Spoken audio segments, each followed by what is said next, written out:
right, welcome everyone. Thanks for tuning in wherever you may be listening from across the Aloha State. Here with another episode, going to talk diversification. Paul, how's it going? Another great week. It's doing pretty well. How about yourself? Awesome. Yeah, I can't complain. Can't complain. Football season's rocking and roaring, and I love the fall season. I like the pumpkin spice lattes and everything else that goes with it. Yep, absolutely. Okay, so diversification. How about you kick us off, Paul, and talk a little bit about what it is and how it fits into retirement planning? Yeah, I think, with regards to diversification, really the heart behind it is that, in the concept, we're not putting all our eggs in one basket, right? Like just thinking about that, diversification is, spreading the risk amongst many different vehicles, many different institutions, or many different industries, right? So it's spreading our risk out. And that's really what the heart behind what diversification does, right? And why we do it is so that if something was to underperform, there are other things in our entire portfolio, is what, as we look at all of the investments we have. And if something is drawing back, the others hopefully are going up, right? Or there is a direct correlation between the two movements, right? Mhm. And so to me, that's just like a basic overview of what like diversification is. It's meant to reduce risk, obviously not all risk, but it's meant to it's meant to be able to put your eggs in multi baskets, right? And not all in one. And we'll talk about, maybe specifically different ways to do that and strategies and why. But that's the basic thought process on that. Anything to add? No, I think you're spot on. I'm happy you said I was thinking the same thing, not to put all your eggs in one basket, right? The old saying. Yeah. And a lot of it is diversification is determined by your goals, and Mhm. maybe the time period you're in your financial life might require more diversification because you don't want to swing through the ups and downs. Um, and it really is dependent on your goals, I would say, Absolutely. the level of diversification. Yeah. Um, so a thought coming to mind is, maybe what are some of the simple ways like that people, maybe they have a TSP, or maybe they have a, in a 457 or the 403B with the state of Hawaii, like what are some ways that they can typically see diversification done? Yeah, so speaking on the TSP, right? So let's say they see high returns on the C fund, right? And that's your S&P 500. And and they have most of their TSP, if not all of it, in the C fund, right? You're not So the C fund itself in the S&P 500 is well diversified. 500 of the largest companies, right? So you think, "Oh, I'm diversified." But if you peel back the onion, what you're missing out on is the diversification of maybe small cap stocks. Hmm. And you peel back the onion more and you say, well, now I got the S fund, and so now I'm a little more diversified. I got my small caps in there. But you peel back the onion again and you don't have any bonds, right? To kind of keep the portfolio afloat in the downturns. So now you diversify even further and you kind of keep peeling the onion back. I mean, at some extent, there is some point to which diversification can go on indefinitely, but it doesn't have to. But if you look at the life cycle funds, that is, for the most part, a diversified, um, all-in-one, mutual fund, Right. right? Right, where you're going to have like the S&P 500, you're going to have those, US exposure, large cap, small cap, you're going to have international exposure potentially, and then you're going to have bond exposure. And again, this is just not saying everybody wants to do those things or will do those things, but these are just, things to consider as you're looking at your overall investment, and maybe a reason to talk to a professional when it comes to like how, based off of my goals, based off where I want to go, even based off of your age, right? If Yeah, you're a younger person, maybe you're a little bit more risk tilt, right? And that's right. okay. But if you're, getting closer to retirement, you definitely want to look at these things so that you are preparing yourselves and getting your assets in some of the terminology is in more of a defensive position than an offensive position, right? Or an accumulation position versus a decumulation position. But Right. the one thing that I wanted to point out here too, and you basically explained it, is that owning a mutual fund or like an S fund or a G fund or an ETF of some sort, which is super, like, which we believe is most common instruments that investors will use. Having one mutual fund might cover a very broad diversification, but for the most part, having just because you have a mutual fund or ETF doesn't mean that you are adequately diverse, if that makes sense, right? Because there also are mutual funds out there that are like very much like characterized to be one sector or like Right. technology, just one country, right? Like the US, right? So it is important to know that those are great instruments, but that having those don't mean that you are necessarily fully diversified. And as Jason said, pulling the onion back. Yeah. Yeah, and I think diversification is most important. I mean, it's an important concept to grasp throughout your whole um, financial and investing life, but it's most important to understand as you approach that retirement point, right? Because having some low correlated diversification within your portfolio as you're approaching that date when that money is going to be needed to be distributed or withdrawn or be used, you don't want to be you know highly placed in a certain sector or a certain stock or a certain, or not have bonds and not have a good mixture, because if there's a downturn and whatever that is, then you're going to kind of have to bite the bullet there and suffer through that downturn.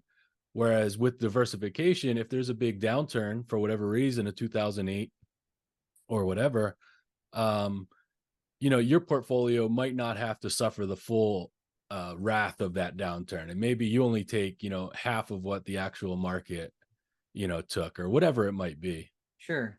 Yeah.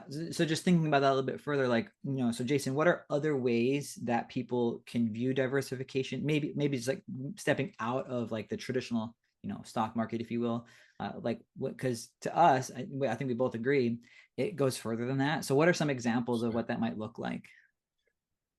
Yeah, so I would say real estate. So I know a lot of people that are real estate heavy and they love, the bigger pockets crowd where they want to get the next property, rent it out, get the next property, rent it out. And that's fine and well, and it's definitely lucrative and can be very successful. But maybe you look at your assets and you want to diversify that and say, well, I don't have very much in, my IRAs or my TSPs or in the market, and I have all my eggs in real estate. You can even diversify there to some extent.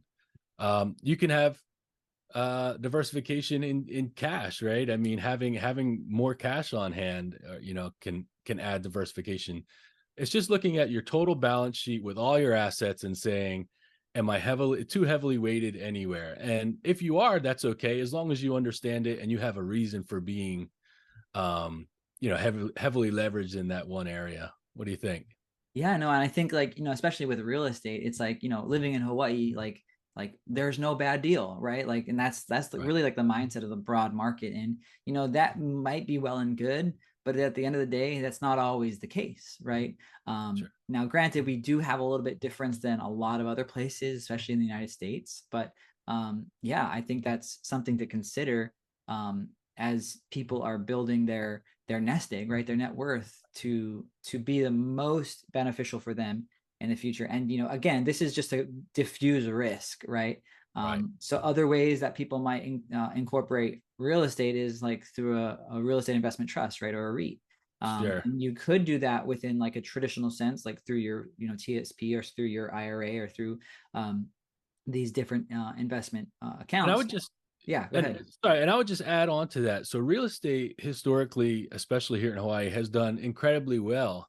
But the one thing diversification protects you against is, just because historically it's been smooth sailing doesn't mean things can change, right? And case in point, what comes to mind is the Airbnb boom. A lot of people were buying these properties, Airbnb, right? And then the state passed that legislation saying, hey, well, whatever it was, right? No short term illegal Yep. vacation rentals. Mm-hmm. some people got caught, I'm sure, with Airbnbs that they said, well, now I got a mortgage, I got to figure out what am I going to do with this thing. You didn't think it could happen, it wasn't on your radar, but things happen. That's why diversification is important. Absolutely. And, I don't know if you want to go deep into the weeds about like different types of risk when what we talk about, like whether it's legislative risk like that one, right? So like Sure. the state of Hawaii changed legislation where it was like there's like 8,000 plus Airbnbs on Airbnb's website. And then it had to get reduced to like, I think it was like under 2,000 or something like that. Uh-huh. So that's a huge legislative risk, right? So Right. legislation in the state of Hawaii changes, big risk. Or even like systematic risk, like the entire market, like something that we saw in like 2008, where kind of everything pulled back, right? Right. Right. Right.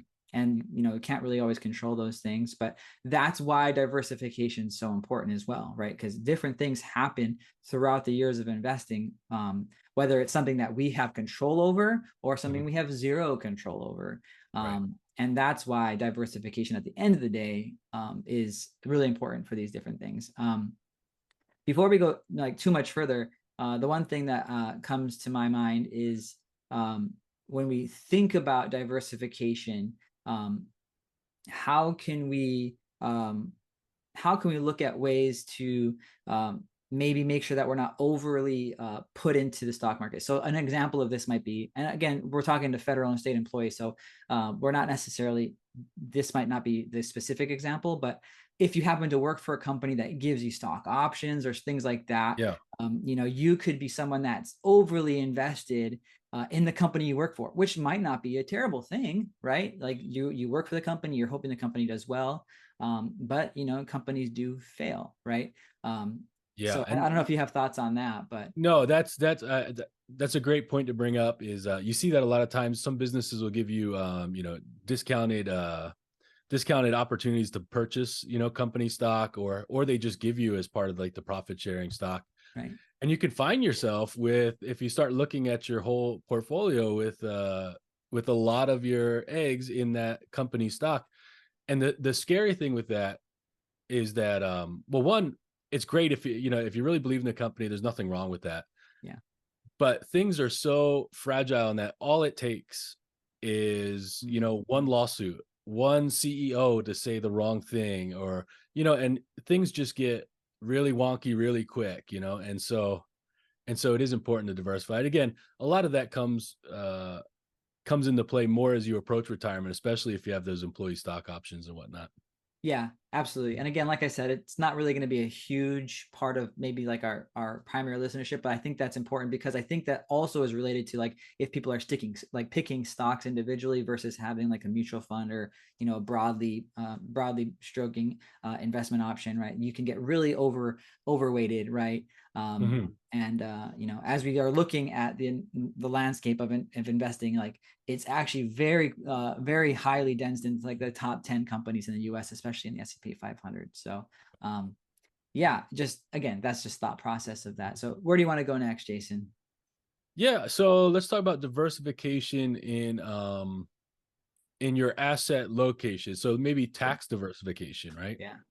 Um, so we talked about in the show, you have your Roth accounts. So they're you pay the taxes now, they're tax free on distributions later. You have tax deferred, your traditional accounts, right? And both of those are ordinary income, whether it's Roth, you pay now ordinary income, right? Or the traditional, which is you pay it at ordinary income rates when you make those distributions on the gains later on, right? Yeah. And then you have your brokerage accounts, right? Your capital gains, whether it's short-term capital gains, which is again back to ordinary income tax rates, or it's the long-term capital gains rate, right? Yeah. And then you're in those 0, 15, or 20% brackets. And I just think it's important to not to say it's absolutely necessary, but having diversification there in those different types of taxable accounts can give you more options. And I'm always a fan. I like the line, the best option is the one that gives you more options.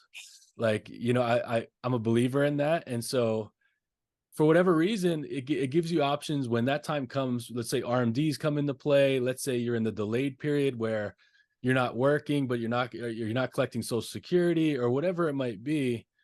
Having a good balance between those three type of accounts gives you more options. What do you think? I think that's spot on. I mean, I think as people reach retirement age, I hear more likely than not, the most common complaint or unknown thing was how much taxes would be required in retirement. That's not necessarily something that we think about, since it's very, by and large, it's pretty prevalent to have, the pre-tax option, right? Or, I know the Roth is growing, but, a lot of people have that pre-tax option, which, when you get into RMDs, and you're kind of in that life stage where, you have a pension, you have Social Security, you have your basic needs met, and now you're like, uh-oh, I need to take another distribution, adding to my income total, and I have to pay for taxes, right? So I think I think this is totally in alignment with diversification, not necessarily in investment options, but in how things will be taxed in your life cycle and in your life of your money finances, right? So having that diversification in that as well is something to consider. Right now, if you're someone who's like, well, I didn't do that, what can I do? There are strategies and there are things that we can do as we get closer to retirement or as we get into retirement. But by and large, like, if you can set this, like, just know that your Social Security and pension is a form of income, right? And you'll get taxed at an income tax rate. So if you think about that, that could be a large number for a lot of you, right? So anything that comes in, whether it's, from your traditional IRA or from your 403B or your TSP, that will either add to that total, or if it happens to be Roth, it doesn't get taxed, which is a nice option, right? So I don't know. I think that's totally on point. And I always tell people, like, I like to have a little bit of both, or a lot of bit of both, right? So you can have that play of diversification or asset location in retirement as well. Absolutely. So I think we'll wrap it up. And diversification is it's not the most exciting topic. We all pretty much understand it, but it's totally worth revisiting, because just because you understand something doesn't mean you're necessarily applying it, right? And it's good to circle back on these basic topics, and hopefully our listeners take away something from it.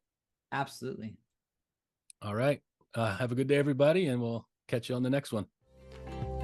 The opinions and statements presented on this show are for general information only and are not intended to provide specific advice or recommendations. Never make any investment or financial decisions based on information offered on this show without first consulting your financial, legal, or tax advisor. All economic and performance information mentioned on the show is historical in nature and is not indicative of any future results. All indices mentioned on this show are unmanaged and cannot be invested in directly. All information is believed to be from reliable sources. However, we make no representation as to its completeness or accuracy. Lastly, all opinions expressed by Jason Cutitta, Paul McWilliams, and any guests on the show are solely their own opinions and do not reflect the opinions of or are endorsed by ToBA Financial or Inspire Advisors. For Jason Cutitta, investment advisory services are offered through ToBA Financial LLC, a registered investment advisor offering advisory services in the state of Hawaii and in other jurisdictions where exempt from registration. And for Paul McWilliams, investment advisory services are offered through Inspire Advisors LLC, a registered investment advisor with the SEC.